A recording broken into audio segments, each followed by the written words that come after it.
మన ప్రభువును రక్షకుడైన యేసుక్రీస్తు ప్రశస్తమైన నామంలో మీ అందరికీ నా హృదయపూర్వకమైన వందనాలు తెలియచేస్తూ ఉన్నాను. మనం ఆదికాండము 22వ అధ్యాయం 5-6 వచనాలు చదువుకొని వాక్య పరిచర్యలోనికి మనం వెళ్దాం. తన పనివారితో మీరు గాడిదతో ఇక్కడే ఉండుడి, నేనును ఈ చిన్నవాడును అక్కడికి వెళ్ళి దేవునికి మ్రొక్కి మరలా మీ వద్దకు వచ్చదమని చెప్పి దహన బలికి కట్టెలు తీసుకుని తన కుమారుడగు ఇస్సాకు మీద పెట్టి తన చేతితో నిప్పును కత్తిని పట్టుకొని పోయెను. చిన్న ప్రార్థన. తండ్రి, నీకే వందనాలు స్తుతులు చెల్లిస్తున్నాం నాయనా. ఈరోజు చదవబడిన వాక్యంలో నుండి మా అందరితో మీరే సూటిగాను తేటగాను మీరు మాట్లాడండి. నీవు మాట్లాడుతూ ఉండగా వినగల చెవి, గ్రహించగలిగిన హృదయం ప్రతి ఒక్కరికి దయచేసి దీవించమని యేసు నామంలో అడిగి వేడుకుంటున్నాం తండ్రి. Amen, amen. సరే, మనం ప్రతి ఆదివారము కూడా దేవుని మందిరానికి వెళ్ళి వచ్చినప్పుడు చాలామంది మనల్ని ప్రశ్నిస్తారు, ఈరోజు ఆరాధనకు వెళ్ళావా అని. మనం కూడా మాట్లాడుతూ చాలామందితో ఇప్పుడే ఆరాధనకు వెళ్ళి వచ్చాను అని చెప్తూ ఉంటాం. అంటే ఆరాధించడము అంటే మనకు అర్థమైంది ఏంటి అంటే, ఆదివారము దేవుని మందిరానికి వెళ్ళి అక్కడ సేవకుడు సేవకురాలతో కలిసి ప్రార్థనలోను, అలాగే పాటలలోను, అలాగే వాక్యాన్ని వింటూ మనకు కలిగినది కానుకగా ఇచ్చి రావడమే ఆరాధించడము అనేది మనకు అర్థమైంది. కానీ ఈ రోజున మనము దేవునికి నిజమైనటువంటి ఆరాధికులుగా ఉండాలి అని దేవుడు మన యొద్ద నుండి కోరుకుంటున్నాడు అన్న సత్యం మనము గ్రహించాలి. దేవుడు అబ్రహామును దర్శించి, నీకు ఒక్కడయ్యున్నా నీవు ప్రేమించుచున్న నీ కుమారుణ్ణి నాకు ఇవ్వాలి అని కోరినప్పుడు అబ్రహాము తెల్లవారుజామే లేచి గాడిదలకు గంత కట్టి కట్టెలను చీల్చి దేవుడు చెప్పినటువంటి మోరియా ప్రాంతానికి వెళ్ళి దేవుడు చూపించినటువంటి ఆ కొండ దిగువన నిలిచి తన పనివారితో అంటాడు, నేను నా కుమారుడు కొండ మీదకు వెళ్ళి దేవునికి మ్రొక్కి, అంటే ఆయన్ని ఆరాధించి మేము తిరిగి వస్తాము అని చెప్తూ ఉన్నాడు. ఈ రోజున నిజమైనటువంటి ఆరాధికులుగా మనం ఉండడం అంటే ప్రాముఖ్యంగా 3 విషయాలు మనం తెలుసుకొని నేర్చుకుని ఆచరించేటటువంటి వారిగా మనం ఉండాలి. నిజమైనటువంటి ఆరాధికులు ఎలా ఉంటారు అంటే, దేవునికి విధేయత చూపేవారిగా, అంటే నిజమైన ఆరాధికుడు దేవునికి విధేయత చూపేవారిగా ఉంటాడు. ఉదాహరణకి అబ్రహామునే మనం చూస్తే, దేవుడు 75 సంవత్సరాల వయసులో అబ్రహామును పిలిచి, అబ్రహామా, నేను నీకు చూపించే దేశానికి వెళ్తే నేను నిన్ను ఆశీర్వదిస్తాను, నేను నిన్ను ఆశీర్వదించాను కనుక నీవు ఎవరినైనా ఆశీర్వదిస్తే వారు ఆశీర్వదించబడతారు, నేను నిన్ను ఆశీర్వదించాను కనుక నిన్ను ఎవరైనా శపిస్తే వారు శపించబడతారు. కనుక నీవు నేను చూపించే దేశానికి వెళ్ళమన్నప్పుడు అబ్రహాము దేవుని మాటకు విధేయత చూపి ఆయన చూపించే దేశానికి వెళ్ళాడు.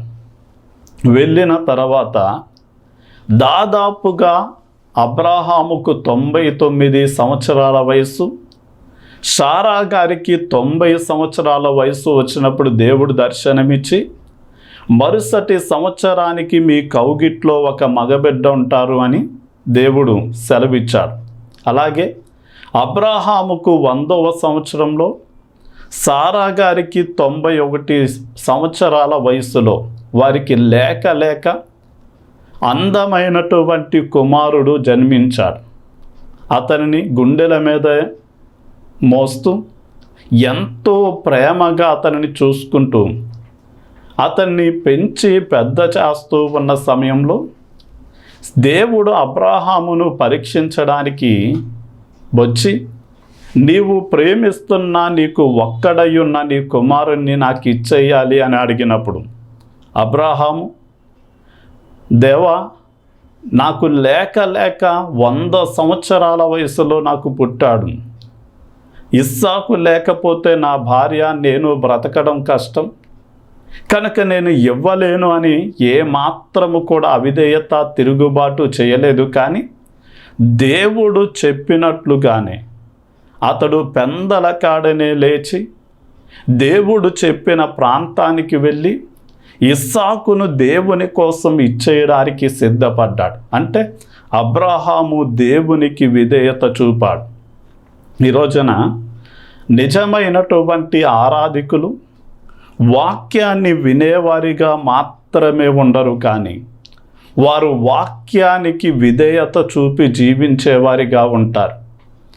మనం ఉదాహరణకి మొట్టమొదటి ఇశ్రాయేలీయులకు మొట్టమొదటి రాజు సౌలు గారు, ప్రవక్త అయిన సమూయేలు సౌలు దగ్గరకు వచ్చి నీవు అమాలేకీయులతో యుద్ధము చేయాలి అని చెప్పాడు. అలాగే సౌలు యుద్ధానికి వెళ్ళినప్పుడు ఒక మాట చెప్పారు, నీవు వారు శాపగ్రస్తమైనటువంటి జనాంగము గనక నీవు ఏది కూడా మిగలకుండా సమస్తాన్ని నాశనం చేసేయాలి అని చెప్పాడు.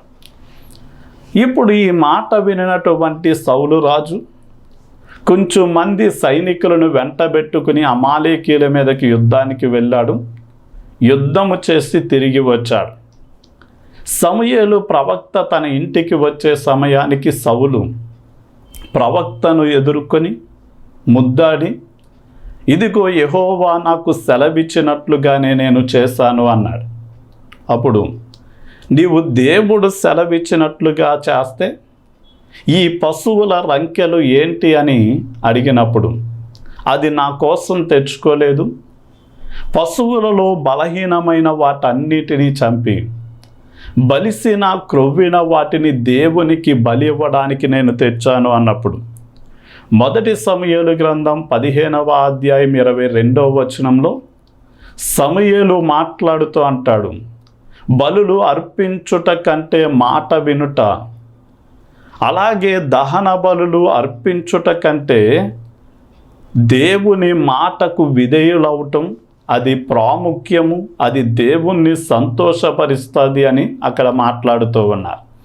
ఈ రోజున దేవుని మందిరానికి వెళ్తున్నటువంటి విశ్వాసులు వారు చేసే ప్రార్థనలను బట్టి, వారు చేస్తున్నటువంటి స్తుతులు ఆరాధనలను బట్టి, వారు ఇచ్చేటటువంటి కానుకలు దేవుణ్ణి సంతోషపరచలేకపోవచ్చు, కానీ వారు దేవుని మాటకు విధేయత చూపడం ప్రాముఖ్యమైనదిగా ఎంచుకొని దేవుని మాటకు విధేయులై జీవిస్తూ ఉండగా దేవుడు వారిని బట్టి సంతోషిస్తాడు అన్న విషయం మనం గ్రహించాలి. అంటే నిజమైనటువంటి ఆరాధికులు దేవుని మాట వినడం ప్రాముఖ్యమైనదిగా, ఆ మాటకు లోబడి జీవించడం అది ప్రధానమైనదిగా ఎంచుకొని వారు జీవిస్తూ దేవుణ్ణి సంతోషపెట్టేవారిగా ఉంటారు. అందుకనే మనం కీర్తనల గ్రంథం 50వ కీర్తన 9 నుండి 13 వచనాలలో దేవుడికి ఏదో కొదువైనట్లుగా కొంచెం మంది దేవునికి కానుకలు అట్టుకెళ్ళే వారిని గురించి ఆయన మాట్లాడుతూ అంటాడు, ఇదిగో నాకేదో అవసరమైనట్లుగా నీ కోడెను కానీ నీ మందలో గొర్రె మేకలను కానీ నేను కోరుకోవట్లేదు. ఇదిగో కొండల మీద పశువులు పక్షులు నావి, అలాగే 1000 కొండల మీద పశువులు, పంట పొలాలలో ఉన్న పశ్వాదులు అన్నీ కూడా నావే అంటూ భూమి దాని సంపూర్ణత అంతా నాదే అంటాడు. అంటే ఆకాశము, సూర్యుడు, చంద్రుడు, నక్షత్రాలు, గ్రహాలు ఆయనవి, సముద్రము, సముద్రంలో సంచరించే జలచరాలు అన్నీ ఆయనవి, అందులో దొరికే పగడాలు, ముత్యములు ఆయనవి, భూమి దాని సంపూర్ణత అంటే చెట్లు, ఆకాశ పక్షులు, 4 కాళ్ళ జంతువులు, పాకేటటువంటి పురుగులు, అలాగే భూమిలో దాగి ఉన్న ఖనిజ సంపద, అది వెండి బంగారము సమస్తము కూడా దేవునిది. ఇప్పుడు ఆయన మనం సుఖంగా బ్రతకాలి అని ఆయన దానిని మనకిస్తే, ఆయన మనకిచ్చిన దానిలో మనం ఎంత ఇచ్చి కూడా ఆయన్ని సంతోషపెట్టడం అన్నది అసాధ్యం. కనుక దేవుణ్ణి సంతోషపెట్టాలి అంటే ఆయన మాట విని భయముతో భక్తితో వణుకుతూ ఎవరైతే ఆయన మాటకు విధేయత చూపుతారో అలాంటి వారే దేవుణ్ణి సంతోషపెడతారు, అలాంటి వారే పరిపూర్ణులుగా మార్చబడతారు. ఈ రోజున పరిపూర్ణులు అవ్వడం అంటే యేసయ్య వలె మనము మారడం. అంటే యేసయ్య వలె మనం ఎలా ఎదగగలం, ఎలా మార్పు చెందగలము అంటే దేవుని మాటలు విని ఆ మాటల ప్రకారము మనము జీవిస్తూ ఉండగా మనము కొంచెముగా యేసయ్య పోలికలోనికి మనము రూపాంతరము చెందుతాం. కనుక నిజమైన ఆరాధన అంటే దేవునికి విధేయత చూపడం. రెండవదిగా నిజమైన ఆరాధికులుగా ఉండాలి అంటే మనము దేవునికే ప్రాధాన్యతనిచ్చేవారిగా ఉండాలి అన్న సత్యం మనము గ్రహించాలి. ఈ రోజున మనం దేవునికి ఏ స్థానాన్ని ఇస్తూ ఉన్నాం అని మనం పరిశీలన చేస్తే మొట్టమొదటిగా మనం ఏమనుకుంటాం అంటే నేను అనుకుంటాం. రెండవదిగా నా కుటుంబం, నా బంధువులు, నా స్నేహితులు, నా ఇరుగు పొరుగు వారని రెండవ స్థానం వారికి ఇస్తాం. ఇక చివరి స్థానం వీలైతే కుదిరితే అప్పుడు దేవునికి మనం సమయాన్ని ఇచ్చేవారిగా ఉంటాం. అంటే నేను అనే స్వభావం అంటే ప్రథమ స్థానం మనకిస్తే మనం దేవుని దగ్గరికి లేక ఆయనకి ప్రాధాన్యతనిచ్చి ఆయన్ని వెంబడించడం అన్నది అసాధ్యం. అందుకనే మనకి యేసయ్య ఒక ఉపమానం చెప్పినప్పుడు రాజు తన కుమారునికి వివాహం చెయ్యాలి అని నిశ్చయించి ఆయన అందరికీ కౌరు పంపించాడు. నా కుమారునికి వివాహం నిశ్చయమైంది, మీరు అందరూ రండి అని వారికి వర్తమానం పంపించాడు. ఆ వివాహ తేదీ వచ్చే సమయానికి ఆయన బలిసిన పశువులను వధించి విందును సిద్ధము చేశాడు. ఆ విందు సంతోషాన్ని ఆనందాన్ని చూపిస్తుంది. ఇప్పుడు ఆ విందుకి ఆహ్వానించబడిన వారందరినీ కూడా తీసుకురండి అని పరిచారకుల్ని పంపించాడు. పంపించినప్పుడు ఒకడు అంటున్నాడు, ఇదిగో నేను ఒక పొలాన్ని కొన్నాను, దాన్ని చూడడానికి వెళ్ళాలి అన్నాడు. మరొక వ్యక్తి అన్నాడు, నేను 7 జతల ఎడ్లను కొన్నాను, వాటిని పరీక్షించడానికి వెళ్ళాలి అన్నాడు. మరొక వ్యక్తి అన్నాడు, నేను వివాహం చేసుకున్నాను, నేను ఇప్పుడు రాలేను అన్నాడు. అంటే నేను పొలాన్ని కొన్నాను చూడడానికి వెళ్ళాలి అనేది, చూడడం అనేది అక్కడ నేత్రాశను చూపించవచ్చు. ఈ రోజున చాలామంది వారి కన్నుల ఎదుట కనబడే రంగురంగుల ప్రపంచంలో ఉన్న కొన్ని వాటిని సంపాదించుకోవడానికి దేవుణ్ణి వదిలి పరుగులు పెడుతూ ఉన్నారు. అలాగే 7 జతల ఎడ్లను నేను కొన్నాను, పరీక్షించాలి అనే మాట వ్యాపారాన్ని చూపిస్తుంది. ఈ రోజున ఎందుకు దేవుని దగ్గరికి రావట్లేదు అంటే, ఏమంటే ఆదివారం మాకు సెలవు దొరకదు, ఆదివారం మేము దేవుని మందిరానికి వచ్చే అంత ఖాళీ మాకు లేదు, మాకు వ్యాపారం ఉంది, మాకు ఉద్యోగం ఉంది అని చెప్తున్నారు. ఇక మూడవ వాడు పెళ్లి చేసుకున్నాను నేను రాలేను అంటే వాడు సుఖభోగాలను చూపిస్తూ ఉన్నాడు. అంటే ఈ రోజున చాలామంది సుఖభోగాలు అనుభవించడం దేవుని దగ్గరికి వస్తే కుదరదు అని దేవునికి దూరంగా జీవిస్తున్నారు.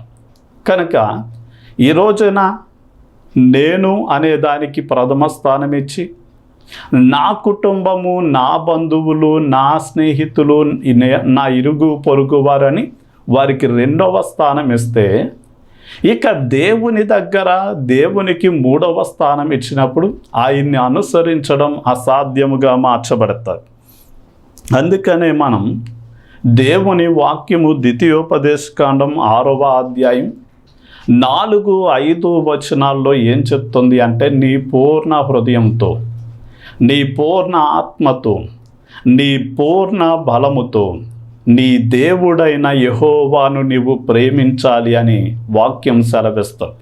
అంటే క్రీస్తును వెంబడిస్తున్న ప్రతి ఒక్కరికి ప్రథమ స్థానం ఎవరికి ఇవ్వాలి అంటే, మొట్టమొదటిగా మనము దేవునికి ఇవ్వాలి, రెండవ స్థానం మన కుటుంబానికి ఇవ్వాలి, మూడవ స్థానం మనల్ని మనం ఉంచుకోవాలి. అందుకనే యేసయ్యను మనం ఎలా ఎంచుకోవాలి అంటే, ఒక విలువైనటువంటి సొత్తుగా, ఒక విలువైనటువంటి ఆయన ఆస్తిగా మనం ఎంచుకోవాలి. ఉదాహరణకి ఒక వ్యక్తి ఒక పొలంలో ఒక నిధి ఉండడం కనుగొన్నాడు. ఇప్పుడు ఆ విలువైన నిధిని సంపాదించుకోవడానికి ఏం చేస్తాడు అంటే, తనకు కలిగిన యావత్ ఆస్తిని కూడా అమ్మి ఆ పొలాన్ని కొంటాడు. అలాగే ఒక ముత్యాల వ్యాపారి లేక ఒక వజ్రాల వ్యాపారి విలువైనటువంటి వజ్రాన్ని, ముత్యాన్ని కనుగొన్నప్పుడు దాన్ని సంపాదించుకోవడం కోసం తనకున్న యావత్తును అమ్మివేస్తాడు. అలాగే మనము కూడా దేవుణ్ణి ప్రేమించి లేక ఆయనకి ప్రథమ స్థానం ఇచ్చినప్పుడు, ఆయన్ని గూర్చిన జ్ఞానం సంపాదించుకోవడానికి లేక ఆయన్ని సంపాదించుకోవడానికి ఏం చేస్తాము అంటే, అవసరమైతే మన యావత్ ఆస్తిని, మన బలాన్ని, మనకున్న సమస్తాన్ని కూడా హెచ్చించేటటువంటి వారిగా మనం ఉంటాం. కనుక నిజమైనటువంటి ఆరాధికులుగా మనం ఉండాలి అంటే, దేవునికి విధేయత చూపి ఆయన సెలవిచ్చిన ప్రతి మాట ప్రకారం మనం జీవించాలి. రెండవదిగా, నిజమైనటువంటి ఆరాధికులుగా ఉండాలి అంటే, ఆయనకే ప్రథమ స్థానం ఇచ్చి పూర్ణ హృదయంతో, పూర్ణ ఆత్మతో, పూర్ణ బలంతో ఆయన్ని ప్రేమించేవారిగా ఉండాలి. ఇక మూడవదిగా, మనము దేవునిని మాత్రమే ప్రేమించేవారిగా ఉండాలి అని వాక్యము సెలవిస్తుంది. నిజమైన ఆరాధికుడు దేవునిని మాత్రమే ఏం చేస్తాడు అంటే ప్రేమిస్తాడు. ఇక్కడ ఉదాహరణకి మనం అబ్రహామును గనక పరిశీలన చేస్తే, ఆదికాండము 12వ అధ్యాయంలో దేవుడు దర్శనమిచ్చి, అబ్రహామా, నీవు నీ ఇంటిని, నీ బంధువులను, నీ యొక్క ప్రాంతాన్ని విడిచి నేను చూపించే దేశానికి నీవు వెళ్తే నేను నిన్ను ఆశీర్వదిస్తాను అన్నాడు. అబ్రహాము వెంటనే తాను ఎక్కడైతే దేవుడు దర్శించి అక్కడ నుండి ప్రయాణం కొనసాగించి నేను చూపించే దేశానికి వెళ్ళమన్నాడు, అతడు విశ్వాసంతో వెంటనే దేవుడు చూపించిన ప్రాంతానికి ఆయన బయలుదేరినట్లుగా మనం చూడవచ్చు.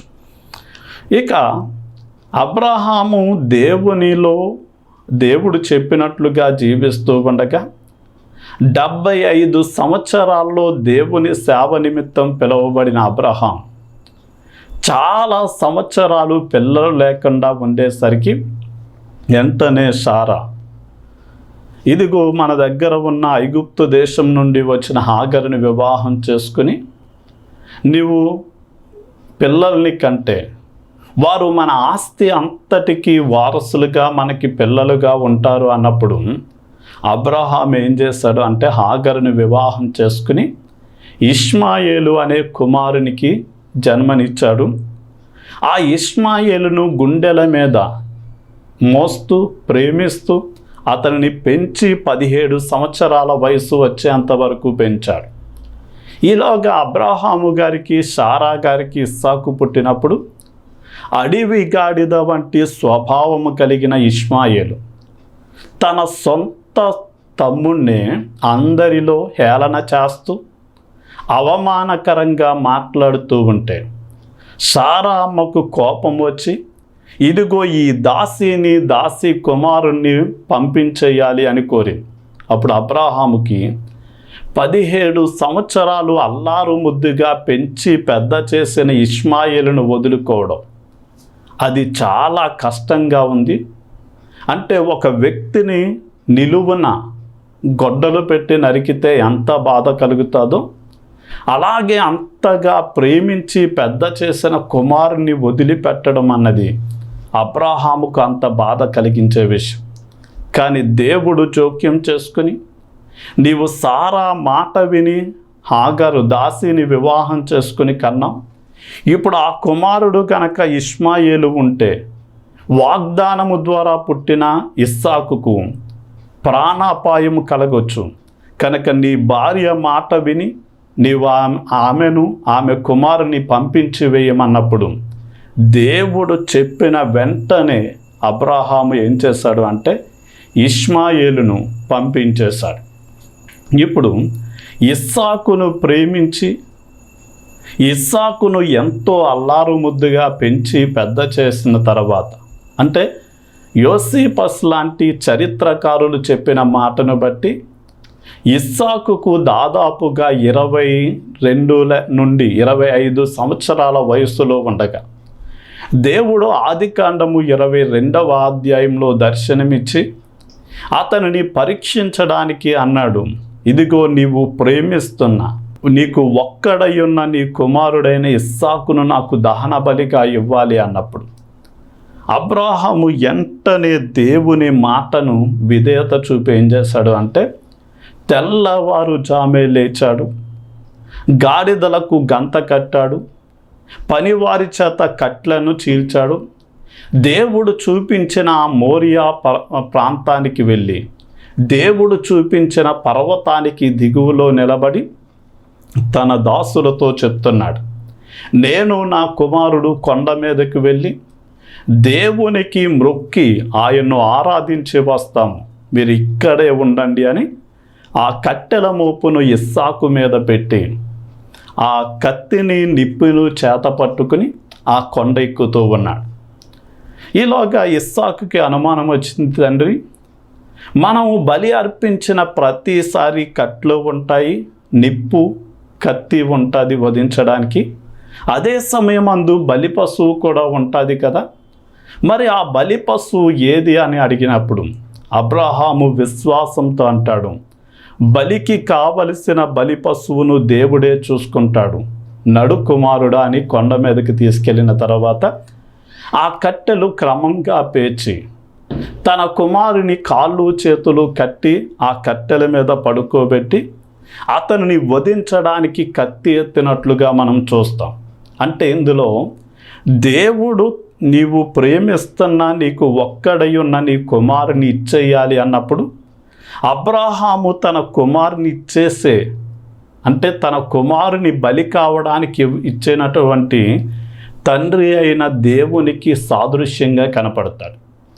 అదే సమయమందు ఇస్సాకు కూడా తనను తాను దేవుని కోసం బలైపోవడానికి సిద్ధంగా ఉన్న కుమారుడైన యేసు క్రీస్తు వారిని సూచిస్తూ ఉన్నాడు. అంటే తండ్రి అయిన దేవుడు మనల్ని ప్రేమించి మన పాపాన్ని శాపాన్ని పరిహరించడానికి తన కుమారుని చేయడానికి సిద్ధపడితే ఆ కుమారుడైన యేసయ్య మన స్థానంలో మన పాపాలను పరిహరించడానికి సిద్ధపడి ఈ లోకానికి వచ్చారు. ఆయన్ని విశ్వసించిన ప్రతి ఒక్కరికి పాపము నుండి శాపము నుండి విడుదల పొంది ఆ నిత్య జీవమైన పరలోకం చేరేటటువంటి ధన్యత భాగ్యము అనుగ్రహించబడుతోంది. ఈ రోజున ఇప్పుడు అబ్రాహాము తన కుమారుని ఆ కట్టెల మీద పడుకోబెట్టి కత్తిని ఎత్తిన వెంటనే దేవుడు తన దూతను పంపి ఆ చిన్నవాని మీద కత్తి వేయొద్దు, ఎందుకంటే నిన్ను పరీక్షించడానికే చేశాను, నీవు నీ కుమారుని కంటే నన్ను అధికంగా ప్రేమించి ఇదిగో నా మాటకు లోబడ్డావు, నాకు ప్రథమ స్థానం ఇచ్చావు, నన్నే అధికంగా ప్రేమించావు గనక నేను నిన్ను భూలోక వంశములన్నిటికీ మనుషులందరికీ నేను నిన్ను ఆశీర్వాదకరంగా మారుస్తాను అని అక్కడ మరొక మారు అబ్రాహామును దేవుడు అతని సంతానాన్ని ఆశీర్వదించాడు.